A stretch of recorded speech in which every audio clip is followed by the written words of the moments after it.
بسم الله الرحمن الرحيم يا وجيه الدين والكرم وحليف العلم والحكم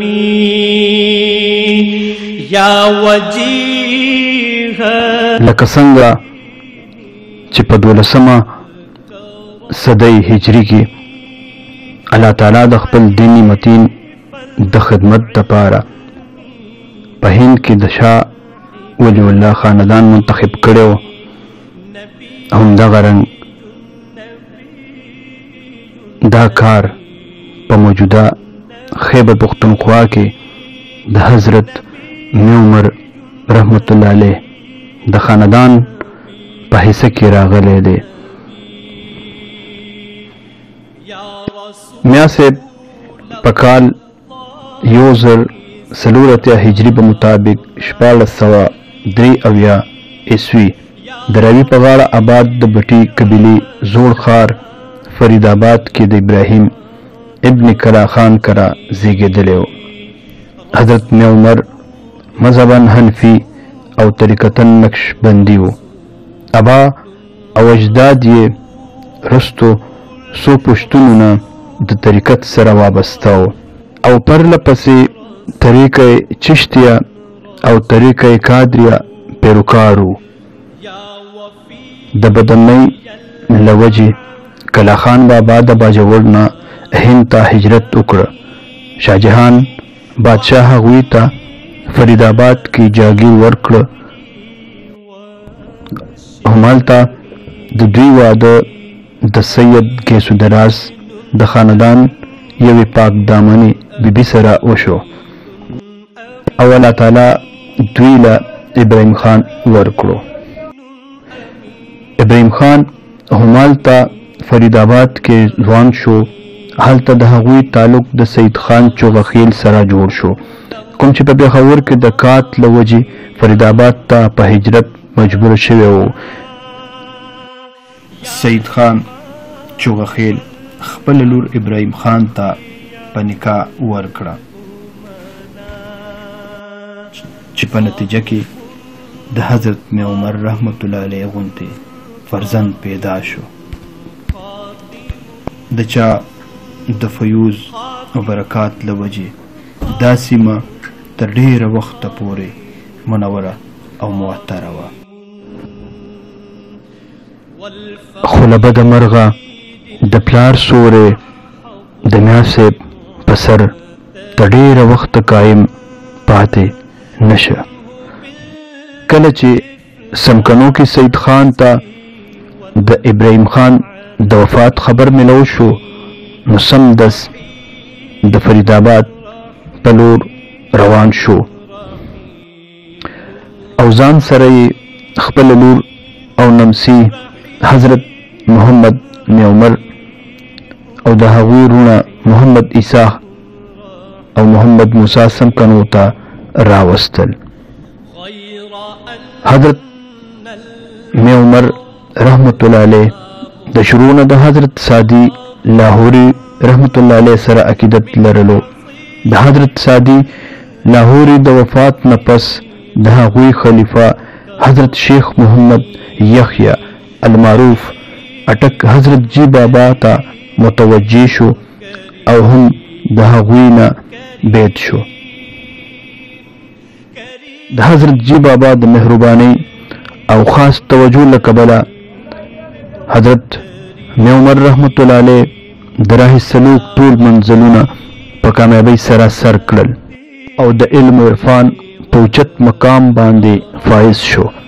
د دې مبارکانو پیر صاحب مبارک چې کم دی نو هاټک حضرت جی بابا صاحب مبارک دی او داغه مبارک چې کم پیر صاحب دی نو حضرت شیخ سادی لاهور رحمت الله علیه په لاهور کې دی. نو دا مبارکان اول د حضرت شیخ سادی لاهور رحمت الله علیه مرید وو او دا غي نورسو بیا د شیخ د خپل پیر بایو اٹک حضرت جی محمد یحیی صاحب مبارک آی پیر بایو نو بیا داغه نه بعد داغه نه بیا رسو بیا تو کو د خیر حضرت می عمر رحمت الله علیه کله چې ځوانۍ ته ورسېدو نو د دوی نکاح د مور د خاندان یوې پاک دامنې بیبي سره وشوه او دوی ته الله تعالی محمدي صاحبزاده احمدي صاحبزاده او یو لور زین النساء ورکړه. حضرت می عمر رحمت الله علیه د حضور پاک صلی الله علیه وسلم یو رښتونی عاشق و. د هغوی په زړه او ذهن باندې د پیغمبر خدا مینه نقش شوه او په ژبه مبارکه به یې همه وخت د سنت نبوي پیغام جاری و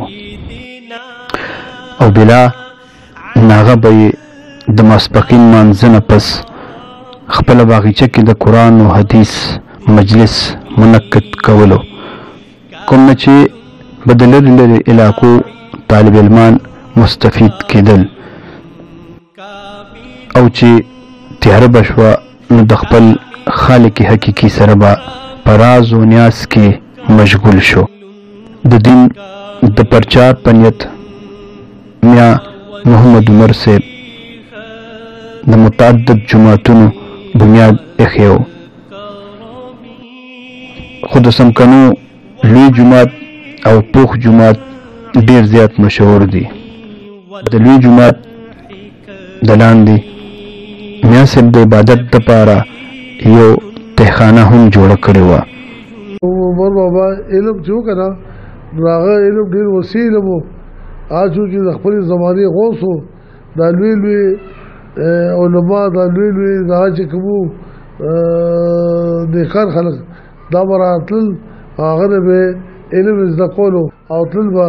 نو د عمر بابا خو ډېر لوی ما ورته وي چې مجاهد و او دې سره سره چې کوم دی ډېر یو بزرګ او ولی الله و.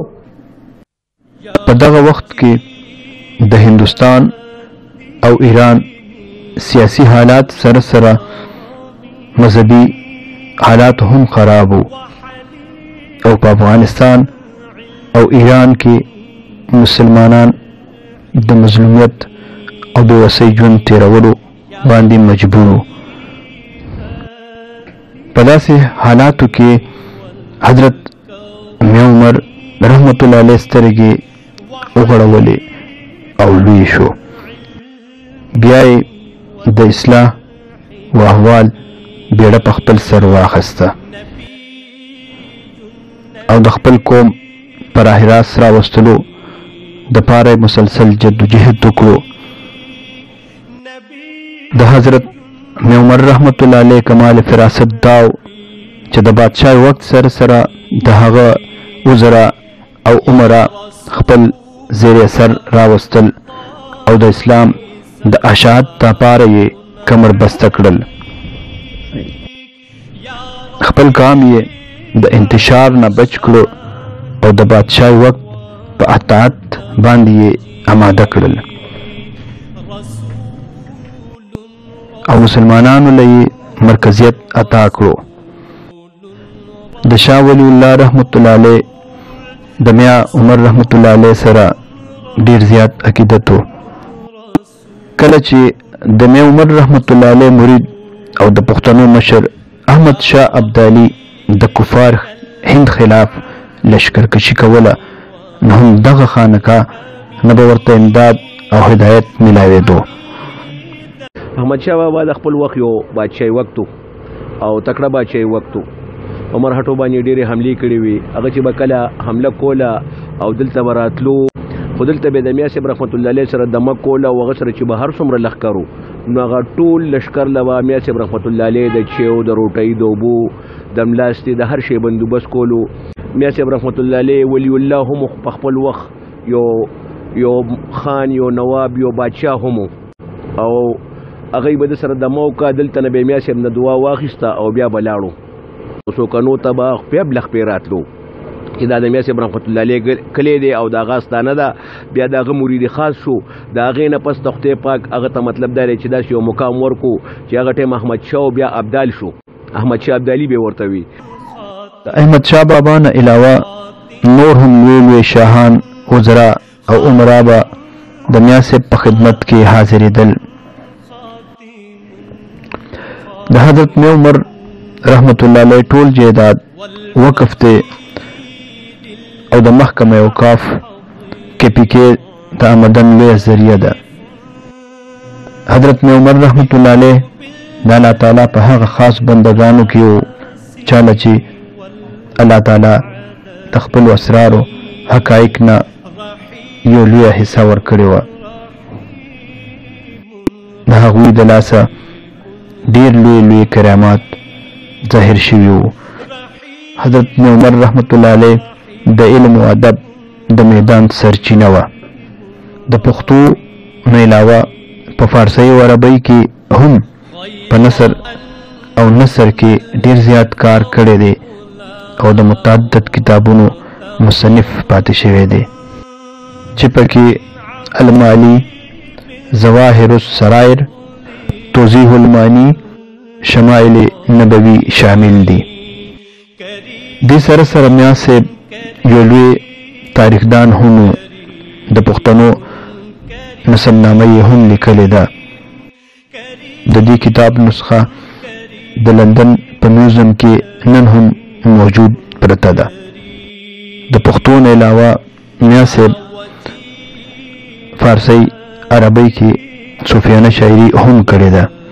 د حضرت میا عمر رحمت الله علیه ژوند د علم او عمل حسین امتزاج او په سیرت او صورت په هر لحاظ د شریعت محمدي عینه‌دارو. د زبرګي د میاشت په کال 1190 هجري په مطابق 1900 عیسوي د زیارت په ورځ د سماع روحانیت دغه نور د بېشمېره بندګان خدا زړونو منور کولو نه پس ظاهري سترګو نه پناه شو.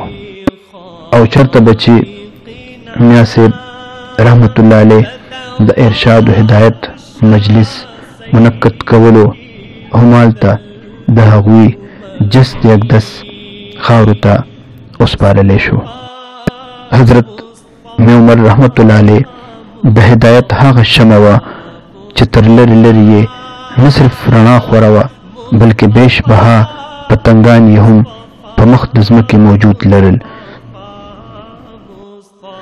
میا صاحب رحمت الله علیه د ګلستان تصوف هغه ګلو چې په خوشبو یې ډېر باجوړ سوات افغانستان او تر هندوستان پورې علاقه معطره وه. د هغه د مینې د اذان غږ د مشرق نه تر مغربه اورېدی شو. 200 کاله پس نن هم د میا صاحب رحمت الله علیه نوم د خلکو په زړونو کې ژوندی دی او انشاءالله تر قیامته به ژوندی وي. که نظر که څوک په کار د درویشانو، که نظر کا څوک په کار د درویشانو، خود به وویني وقار د درویشانو. په دغه لار به ورشي خدای رسول ته، که څوک وکاندي په لار د درویشانو. یو قدم چې تر عرشه پورې رسي، یو قدم چې تر عرشه پورې رسي، ما لیدلی دی رفتار د درویشانو. هر بهار لره خزان په جهان شته دی، خزان نه لري بهار د درویشانو. درست دیوان د رحمان زار تر دا غزل شه چې بیان کړو کردار د درویشانو.